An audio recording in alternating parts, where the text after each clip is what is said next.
apologize about the wind, but as you can see, I got the bit on him. Now,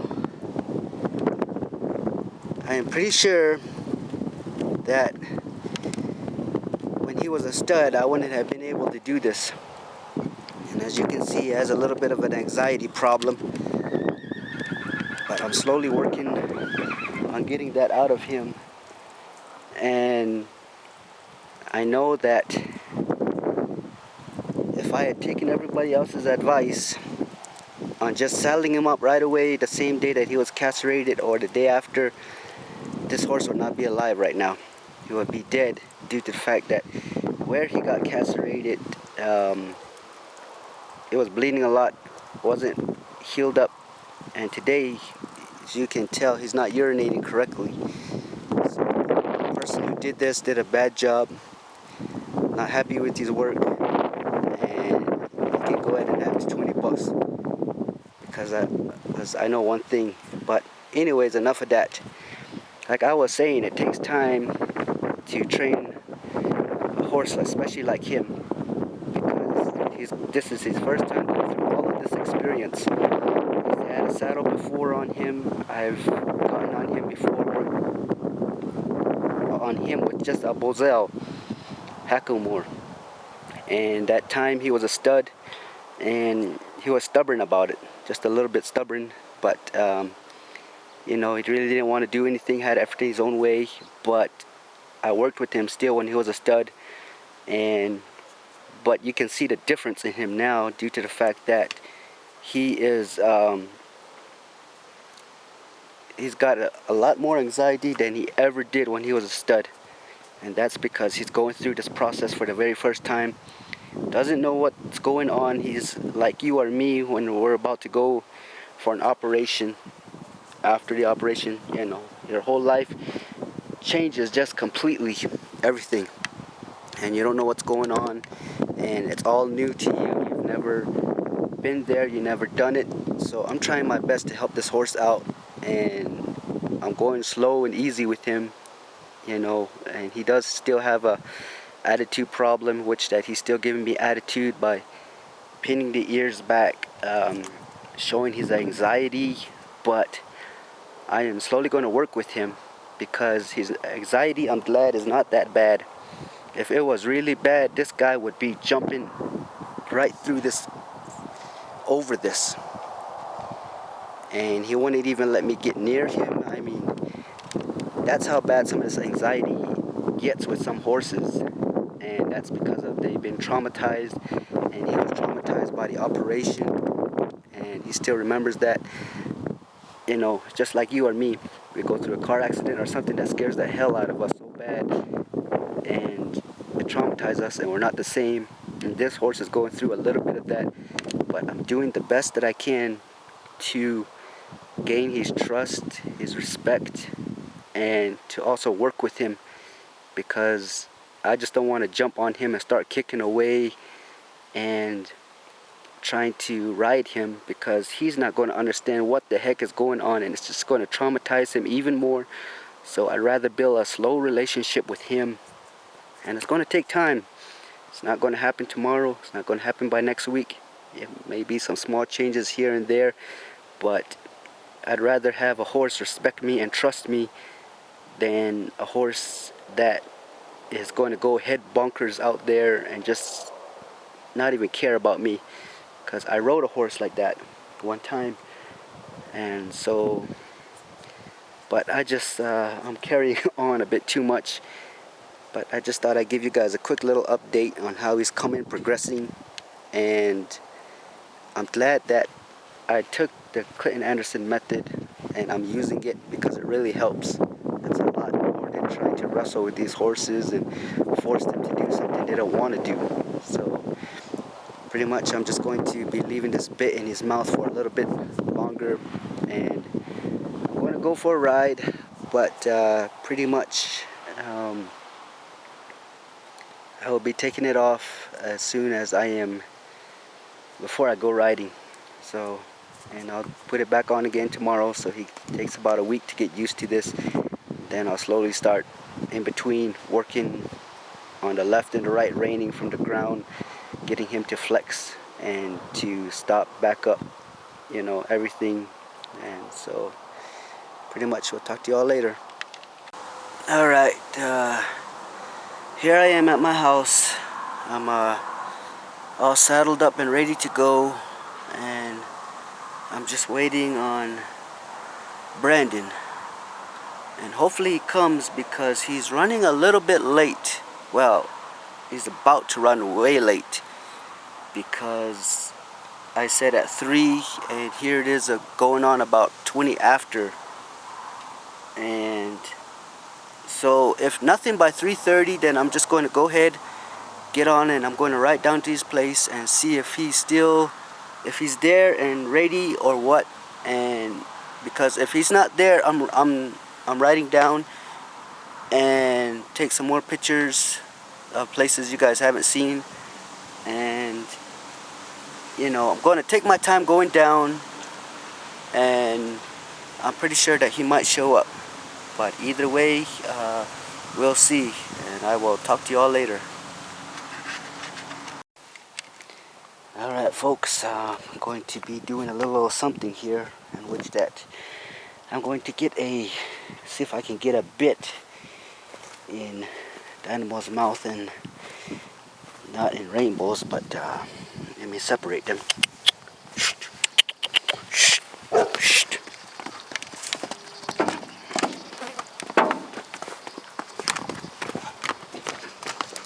That guy's mouth.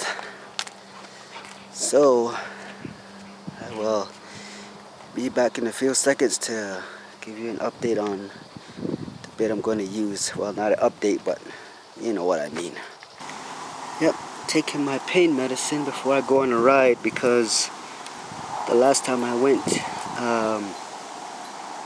my sciatica started acting up on me, and it happened on my left side where I was injured on my hip. And so these are the 2 pills that I take, pain relievers, and I take these before I go a ride because I don't want that to happen again. So pretty much I'll take these 2, and it should take care of me all the way until I get back. So hopefully this helps, because it's going to be a long ride. Alright, I don't know how well this is going to go, but right now I'm leaning over. It's not a good camera position, but welcome to, this will be, I believe, vlog 4. Just one of the things that I wanted to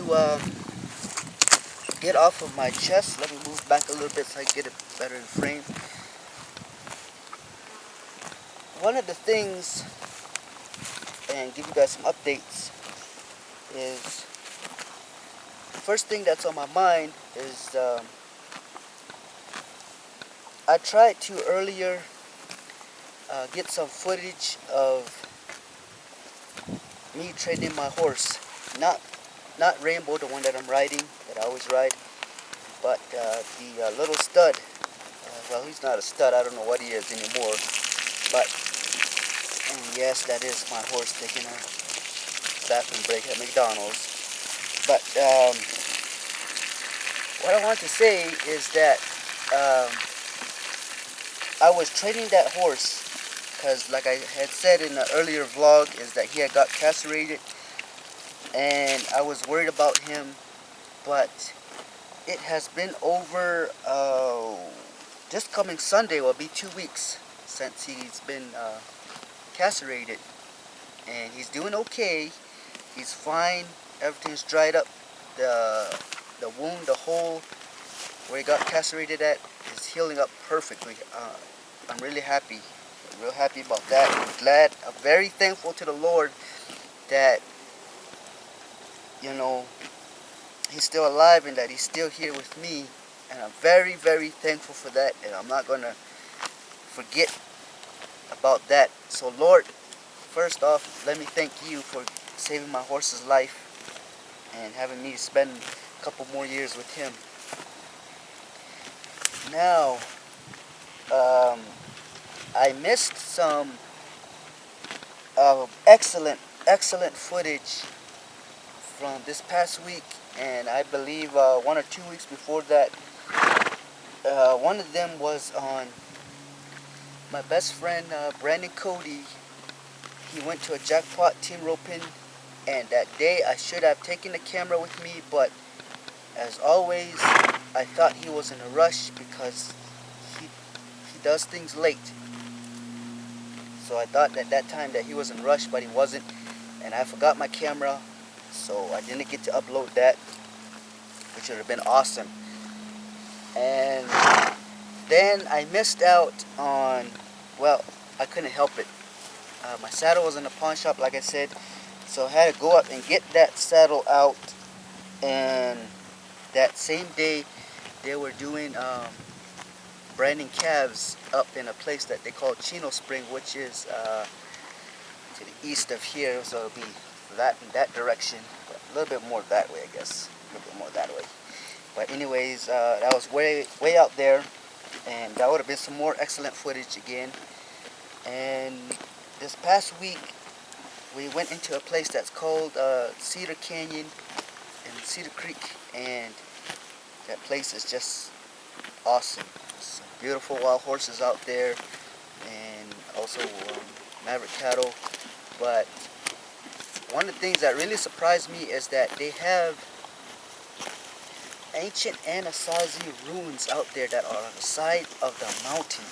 I mean, I don't know if you guys can see this, but there's a hill right behind me, right here. Sorry about that. But like you see the side of a cliff where it's all rocky, and right at the area, right before you get to the top, is where they had an ancient Anasazi ruin. And I apologize, my horse is grazing right by the camera, but that was just amazing. And I seen about three of those ruins out there. They're very ancient, and I will try to go back there sometime and get video footage of that, because that place is just awesome. It's historical, and I'm glad. I think it needs to be brought to the attention of the United States government and to the Fort Apache Historical Museum, because that place needs to be protected from vandalism. And one of the other things that I was going to update you on is, yes, I was training that horse, like I said, the stud. I don't know why I keep saying stud when he's no longer a stud. He's a gelding. But he still somewhat acts like a stud, still feisty or like one. But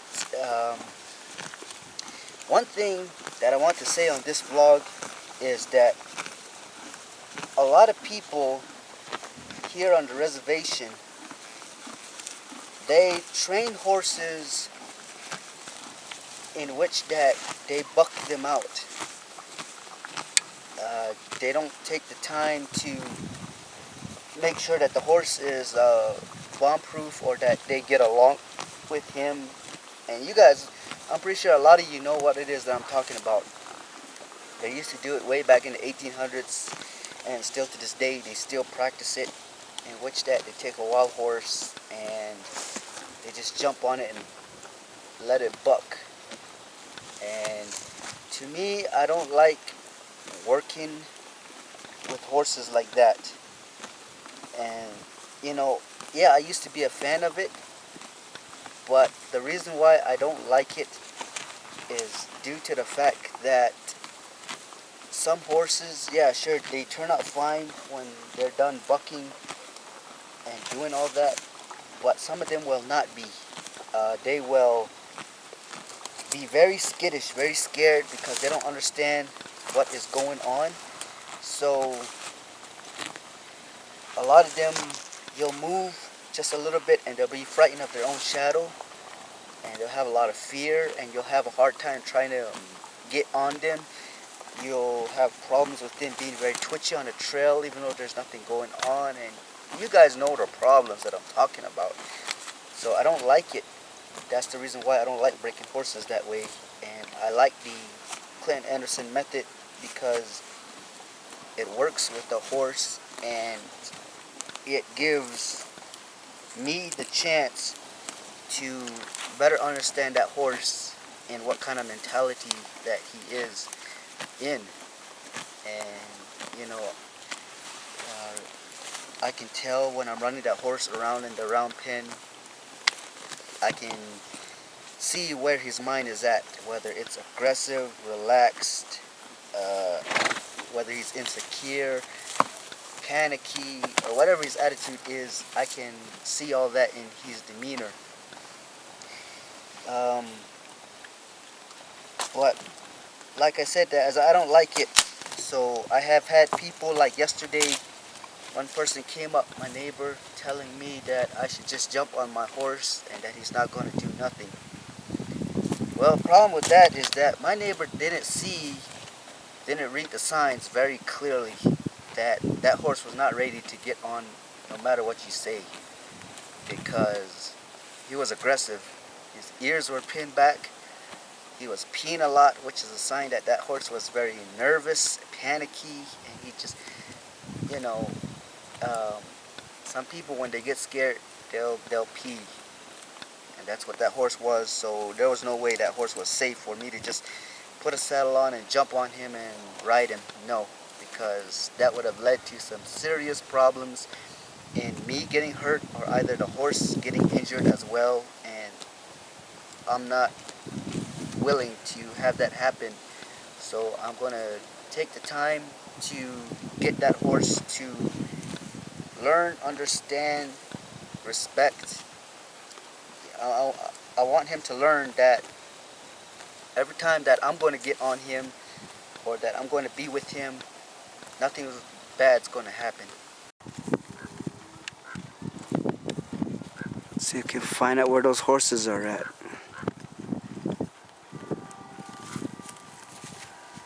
Oh, there it is. That's what it sounds like. Where was that? Just straight ahead? Sound like the bottom road, Trenton.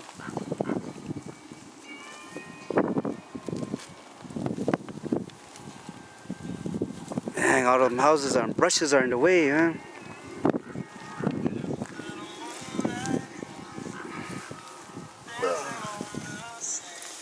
Start using this guy again. Start getting used to it again. Ah, down there.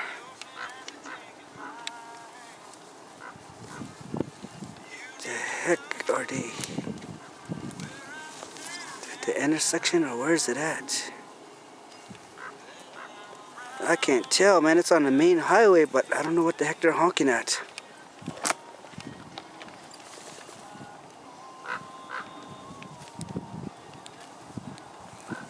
Oh, there.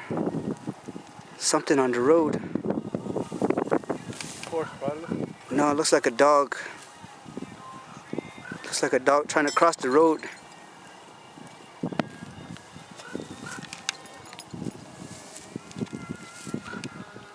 Yeah, this is what everybody was requesting me to do, man. They really want to see this reservation real bad. Really? So I was thinking that, man, if I had a truck, I would be going everywhere, man, taking videos. Yeah.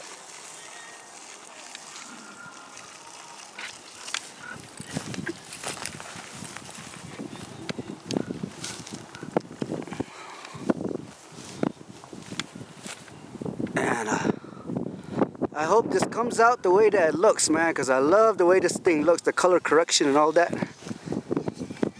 Go up there. Better be careful to not trip.